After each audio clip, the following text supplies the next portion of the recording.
Hello. I would like to introduce my new book, The Last Vampire. It is a contemporary young adult fantasy about, well, a vampire. And I thought I might give a little bit of the backstory of how I came up with this idea. Many years ago now, when I was in high school, about 17, 18, I was visiting my cousins at my aunt and uncle's house.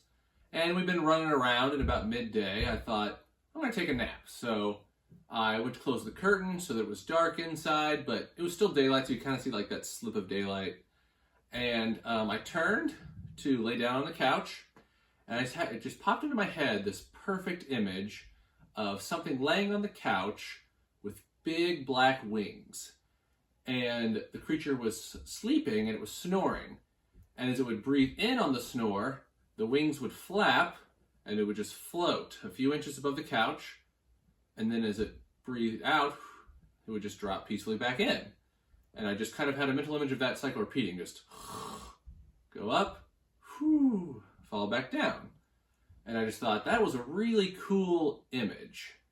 And so I thought, well, naturally, what kind of a creature would have big wings and be sleeping during the day? Well, a vampire, obviously. But then I thought, well, why is this vampire sleeping on this quote-unquote normal human couch in this normal human house? Why would a vampire be in that situation? So that was the very first just nugget of the idea.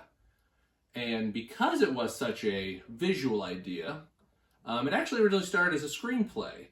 A few years later, when I was in college, I took a screenwriting class, and one of the assignments was that I worked on this idea.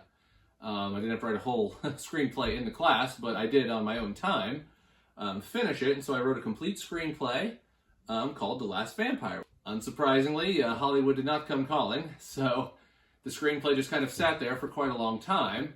But after I finished my previous trilogy, the Regulid stories, I needed a new project, and so I thought, I always liked this story. I think I ought to take another look at that. And so I took some time to adapt it from a screenplay to a prose novel.